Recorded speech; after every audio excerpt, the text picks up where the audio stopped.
My name is Towse. I am a creative strategist and a trend forecaster, and I work at Bulletproof. We are a design agency. We work on high concept innovation. We are essentially, at our heart, we are designers, and we operate as a tribe. Thanks, Carlos, for that setup. We call ourselves a tribe because we're really collaborative. We have designers, we have strategists, we have art workers, we have multi-dimensional people who, like yourselves, are all individual and bring something else and new and individual to the pot, and we've got several of them here. Thanks for coming, guys. So, today, talk to me. This I want to open with an example from Girls, HBO's Girls. I'm sure most of you are aware of it, created by Lena Dunham. Typically, on the data scale, you tend to get consumers who are classified as that typical, oh, it's a female millennial. But if you are a Girls watcher, you will know every one of these has very different behaviour, very different aspirations, very different lifestyles, very different styles, generally. So I thought they were a great example just to show that it's about understanding the consumer or the individual beyond the demographic. So consumers of all ages and ethnicities are now living in a world of mass empowerment made up of billions of individual personalities, which you are all part of. You are part of a mass at this talk, but you are all individuals in yourselves. And this is being cultivated by culture around us. After all, who hasn't come across one of these motivational quotes in the last month or so, telling you how amazing you are, how special you are, how empowered you are? Anyone not come across that? Just slightly worried I've now thrown through. I feel really insignificant. I'd like to think I'm this one. She's got big hair as well, so that's got to be me. So we, irrelevant of our demographic classically, we are living very modal lifestyles. We no longer fit classic demographic margins. One day you may be sat next to a Chinese ambassador. Next day you may be hanging out down the local pub with your local white van man. We are very different. We interact in very different ways. We are so connected, more so than we've ever been. But it also means we are very disconnected as a result. We're not connecting with individuals in the same way we used to. Perfect quote that brings us to life from, I'm going to mispronounce this, I know, Ronojoy Dam, who is the creative director of Days magazine. The speed of information today means we see more trends and fads that are short-lived, finite and passing.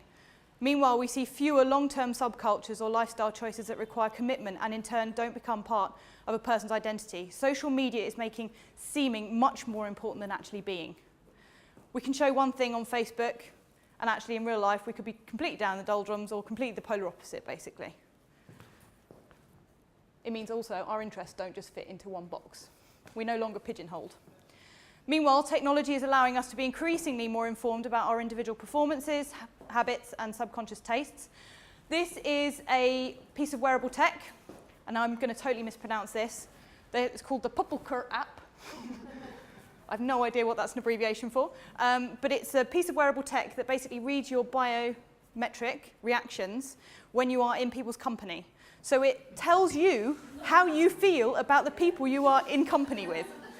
And my favourite part is that in the launch video, in the campaign, there is a shot of essentially you as the wearer from the camera's perspective, sat opposite a hipster type of guy, bearded, coffee in hand, in a cafe. You're chatting away, completely silent, pops up, little notification. George makes you feel ... aroused. I mean, really, the point that we've got to this point where we've no idea when we're aroused, the fact that we've managed to compartmentalise our emotions to the level where they're inefficient. To feel sad or nervous is not a useful thing anymore. We are pushing that aside and trying to control it to the point where we're completely disconnected from our own emotions. So with this abundance of data, brands are thought to be better informed about their consumers. In truth, it has so far resulted in a bombardment of soulless, pushy, targeted advertising. I'm sure most of you are aware of the recent reveal of the fact that you can actually buy Facebook likes. I mean, who knew, really? I love the fact that, particularly, obviously the Mail has reported this, below sponsored banners.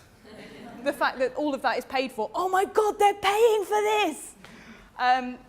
slightly ironic. Also, it's actually perfect timing because this actually happened to one of my colleagues earlier on today. She went onto the internet with another colleague sat beside her, male.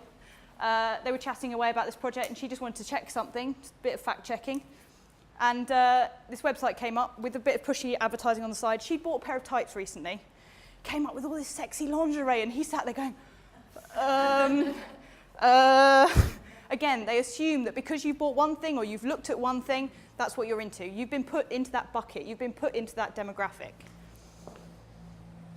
Conversely, so counterculture, the millennial generation are driving a desire for realness, passion, transparency, shareability, and engagement. I think this is exactly what Carlos was talking about. It's about conviction. We are now moving from just consumers who want a product that provides a service. We want to believe in something. We want to relate to it. We want to connect to it. So this is a great example from Under Armour. When they announced that Giselle was going to be their face of their brand, they launched this campaign. Well, in fact, just before they launched this, there was all this Twitter trolling of, she can't do that, she's just a model, she's not an athlete, she can't achieve any of these things. What a load of bollocks. And actually, what they did is they took all of that troll campaigning and actually used it for their better. So they actually used this video of Giselle being an amazingly good athlete and projecting these comments into the background. So they completely contradicted everything that these individuals had assumed about Giselle and herself. So if your brand doesn't offer these things of the realness, the conviction, the honesty, the transparency, consumers are happy to go elsewhere or even create it for themselves. Life Hack is a great example. After all, how else do you think that adult colouring books has become popular again?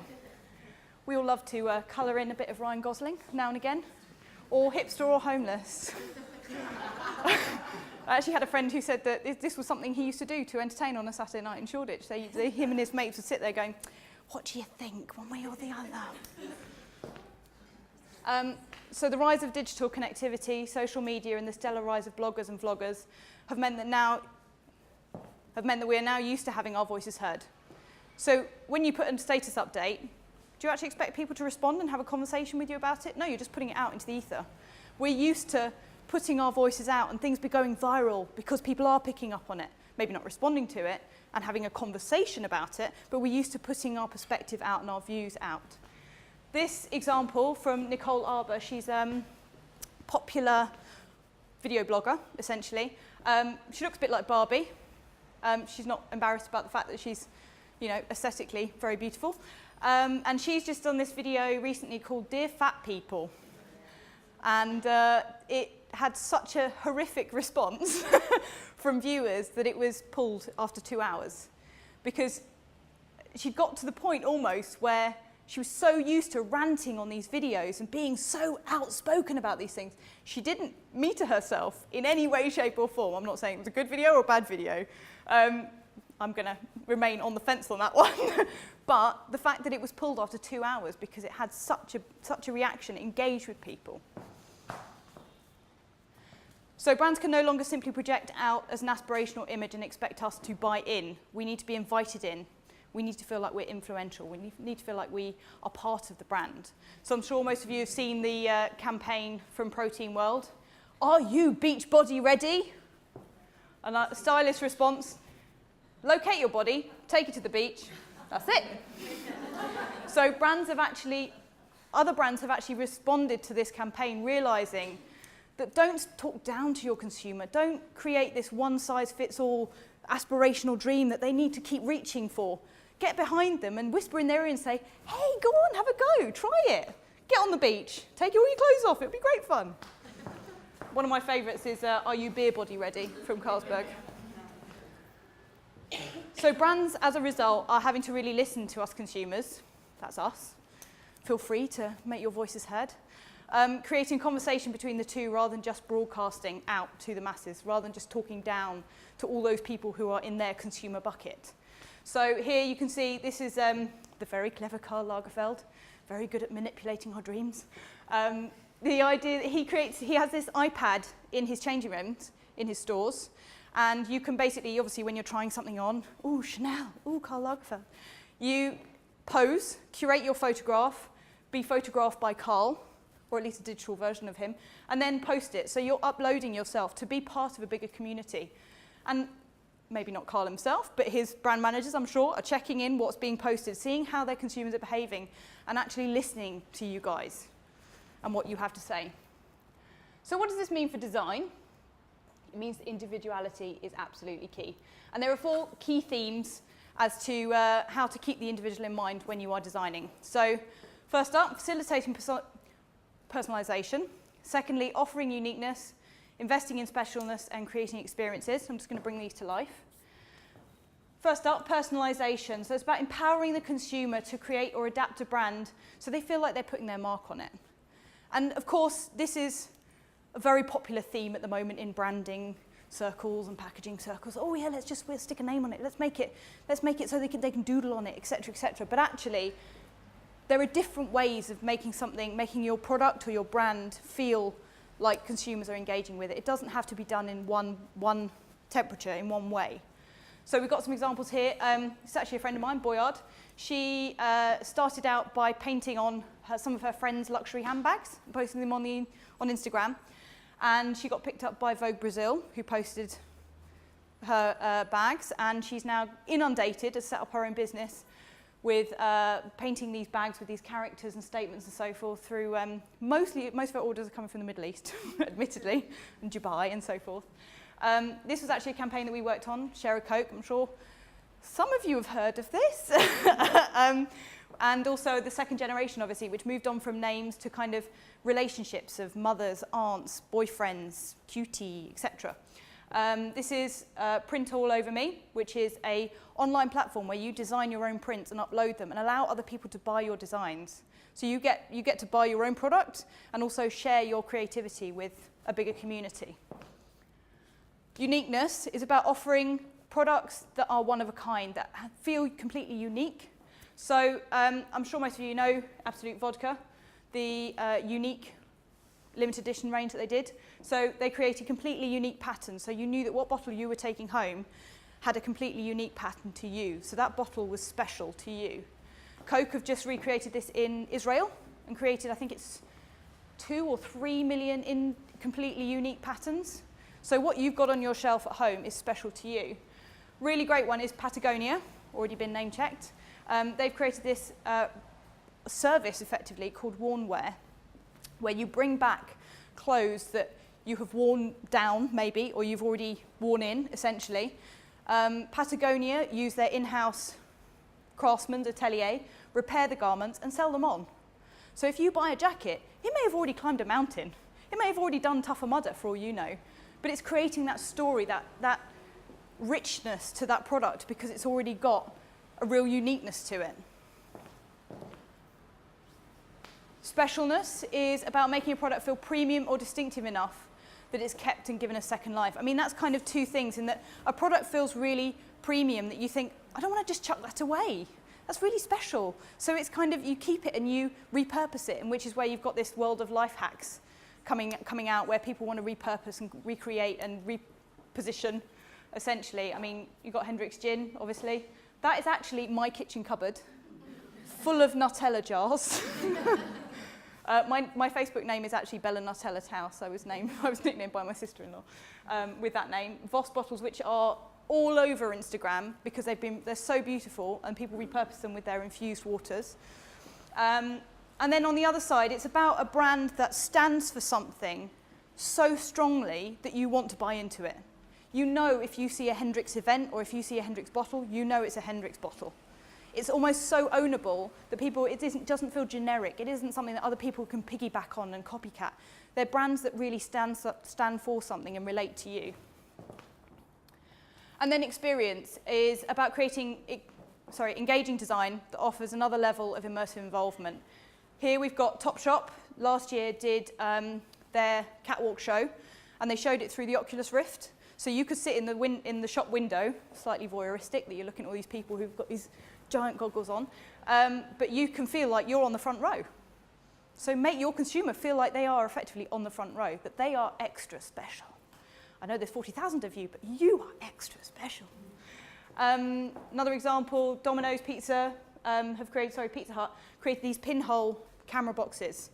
So again, it's an engagement. It's the way that you are deepening the connection to the consumer. So they get their pizza, slightly greasy box probably, but they get this little magnifying glass, they set it up, and they get to screen something, and they'll think, oh, I always remember that night 2 years ago when we did that pizza box screening thing. It will live with people. Another example I love, I got chatting to the founders of these a few weeks back at really nice guys called Not Another Bill.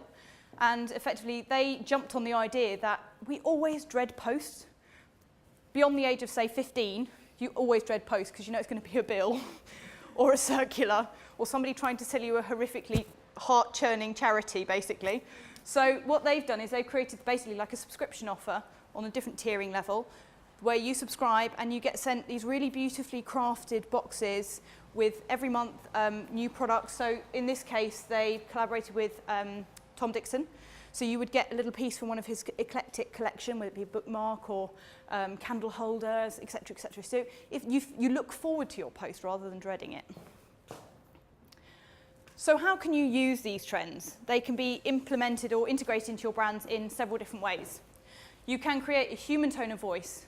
You can create unique pack visuals, desirable structure, like we were seeing, a product that you don't want to just chuck away because it feels too special. An interactive retail space, so deepening that connection, that experience with your consumers, and using empowering comms so that your consumers want to rally. They want to be advocates for your brand, not just buying into. So ask yourselves, who is my brand? If your brand were to get out of your notebook today, what would they look like? How would they sound? How would they behave? What would they be dressed in? Probably not this. So in summary, consumers are no longer cookie cutter people, and I'm sure that accounts to all of you guys as well. I'm sure you feel that in your heart, and you are consumers. You aren't just one pigeonhole box. So consumers want curated content or products that feel really tailored or special to your needs. After all, we all walk in different shoes.